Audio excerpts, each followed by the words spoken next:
Videotaping is okay? What's that? Videotaping? Yeah, absolutely. Because I do have a YouTube channel called Everything Michigan. No, go ahead. Come on in. Where did my garbage can go? Hi, y'all. How'd it go? You all right? Did you guys check out the cannon? Oh, we got a cannon out there. Outside? Outside. Or the Jeep. Yeah, we looked at the Jeep. Oh, there's a cannon on this side of the house. All right, we'll check it out. It's an actual working Civil War cannon. Welcome to Baumgartner House. Basically, this is a temporary exhibit. All right. This is an addition to the original house. We think this addition with these two rooms, Okay. that would probably be a mud room. This is what my grandmother would call a Florida room. Oh, I see. Okay. Okay, this was added probably in the 1940s. You want to be in the video? I don't care. I don't have a problem. And your name is? Hi, this is Tom. How are you? If you go outside, when you go back out, you'll see an earlier addition attempt, which would have been a kitchen.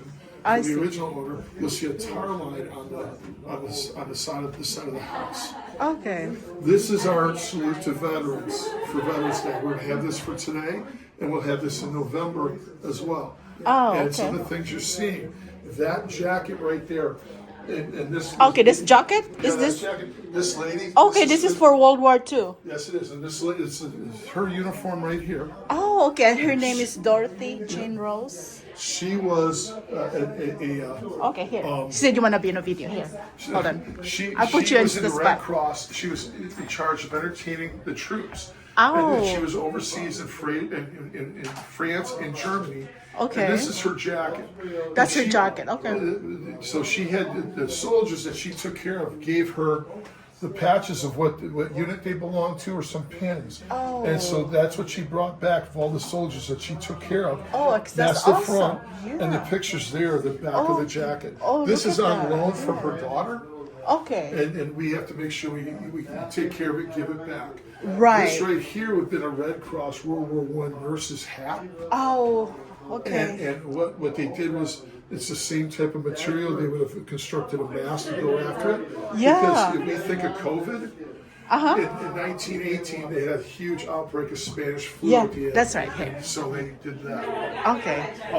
So the uniforms range from World War I This is World War all I. the way to Vietnam era. This is part of our collection. Yeah. If you go in the barn, hometown heroes are the people that brought the cannon, the Jeep, and all the things inside.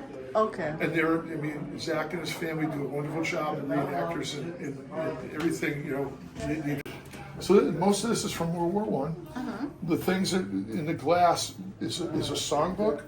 There's a Lutheran hymnal given by the Lutheran Church, and this is a Bible. And you'll see it was given by one brother to his other brother as he was being shipped overseas. His unit patch is the 32nd Infantry Division. But the other thing I want you to notice, the four-leaf clovers were pressed in there. Those four-leaf clovers are now over 108 years old. Oh, wow. Because that was given to his brother in 1917. Okay, yeah, I got that on So video. I didn't know four-leaf clovers could last that long. Wow, yeah, I So- guess. That's awesome. So yeah, we can come into the house. I mean, the house itself, the house proper, it's a German house. It's Rumbogen steel style. My German's terrible. Basically, it has to have three or four architectural elements. Number one, it has to be made of brick. Number two, it has to be square or near square built. And number three, as you walk into the house, Yeah, you'll see the round window tops. yeah. That's the ruined part. It has to have a rounded top window. Oh, okay. In the doorway, this is how thick the walls are in the house. All right, because it's all brick, it kept things relatively cool in the summer Right. and relatively warm in the winter. Oh, okay. Okay, so, all right, this is where everything happened. Uh-huh. Okay, this is where they did everything. What you're filming right now is one of our recent acquisitions. That is a 1924 electric washer with attached ringer. Okay. We think it came from the Montgomery Ward Company. We've I been see. doing a lot of research on it. Still haven't quite figured it out yet. All right. And then over here is the hometown thing with postcards from World War I from overseas, to rationing stamps, to this sign was outside our bank that's being torn down now on 14 Utica. It's being torn down for another thing. But that sign was all the servicemen from Fraser that came in. My favorite is this was a recorded letter that was sent by the USO. It was either from home to a serviceman overseas, or it could be one time verse. Okay. Take water from the well, take bath to the And dad then first. basically then go back to the then 18th So this used to be a kitchen. This was a kitchen. And that's a stove right there. Yeah, and that's the massive, that is the massive master bedroom right there. Sweet. Bedroom suite, yes, my bad. Could you imagine? You want to be in a video? In the video? Yeah, this is going to be a YouTube channel. Oh no. Okay. Oh, I don't care. Okay. I don't care. And your name is? I'm only kidding. Yeah. Hi. Hi. Hi, everybody. But that bedroom, that's where the couple that built the house came in. Okay, and that's a German letter over there, that's Yeah. the plate. Yep. And basically, if you want the translation to the German plate, it's right there on top of that kid. Oh, this one. Okay, so this is the translation. So yeah, this was their main thing. They were in this small room for a couple of reasons. Number one, they had 8 children, 6 boys, 2 girls. Oh, okay. That stove, it wasn't an exact stove. Oh, but a look stove, at that a stove. stove like that, they used to pump the heat up to the upstairs where the children slept. So they had to Okay. keep that fire lit. And Number look at these 2, pots and pans. Look at this. yes, it's all cast iron. Oh, wow, look at that. So here's a tea kettle, right? Here's a tea kettle. You want to pick this one up? You want to pick it up, No. Tyler? Okay, you want to try it? Yeah. Oh, this is heavy. Oh my gosh. And I just want you to remember one thing about Oh, this. wow, There's no water in it. that is So heavy. you add water to it, it's going to get a little heavier. Yeah. But we have several things here from the area. What is this?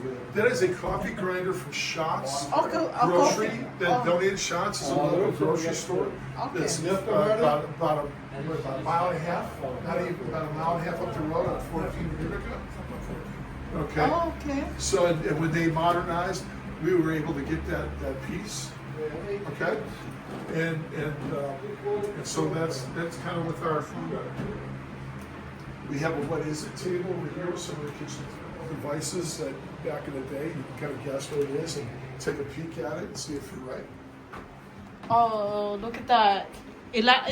That is like a starch. I don't know. Yeah. I thought it's a match like. No, that's basically used at the iron. You would stiffen collars. Oh, I see. Oh, look at this. And then this is the what is it table, so you can figure out. Like you could ask what this item is. This is my No, favorite. I don't know. What's that? Well, basically it's called a darning egg.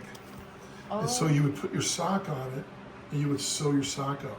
I see. Okay. So there's some other things. Some you would know, some you might. Yeah, I not think know. this is a bill. I recognize that Yeah. one. Yeah. So well, let's go to the farm. It's sometimes called a kraut stomper or masher. Oh. So they would use that to pound a cabbage or something. Oh, okay. You know, these are toasters. Oh, look at this toaster. Oh wow, look at that. So all those things were available. Oh, okay. And then the next room, you know, my 3rd grade, we have 3rd grade classes that come through here, and they would always accuse me of locking Harry Potter up because we do have a closet that goes underneath the steps. So I would get accused of locking Harry Potter. Let's go to the parlor. And take a Okay, look. let's go. So Oh. this is the formal parlor. Now, you see Samantha's on the left, John's on the right. Okay, so this is the You come owner. in. Come on in. This is the owner of the house. This is the builders of the house. The builders. Yes, Okay. the house was built 150 years ago. It's 1875 is when this house was completed. They were the original owners. They've had 3 owners here until 1980, when the city bought it and took over the place and decided to put the museum in place. So it's about 1981. Yeah. This would be the former parlor. John was a farmer. He was I would say upper middle class farmer, because to build a house of brick back in the 1870s when wood was so plentiful in the area, Exactly. you had to have a little bit of money. Yes. Yes. All right.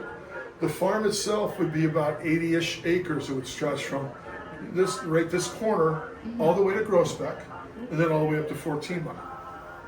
Yeah. So that was their entire farm. And John was not allowed in this room. This was Samantha's room. Oh. If John took a step in there with his work clothes on, Samantha would not be happy. Oh my. And I don't even want to mess. This is formal Yeah. parlor. It's like I had a grandmother that would put plastic. But John probably has his own man cave too. No, he doesn't. He doesn't. It's called the farm. Oh, it's okay. All right, it's called the farm. They really didn't. In understanding, there's no TV, there's no radio, no computer, no internet. Yes. There's no indoor plumbing. You went to the bathroom in an outhouse, you got water from a pump.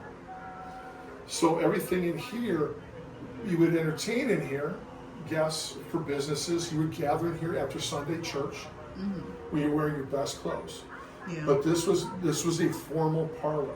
There's another replica of that stove right there, the Laurel Company. Laurel Company is a Detroit company.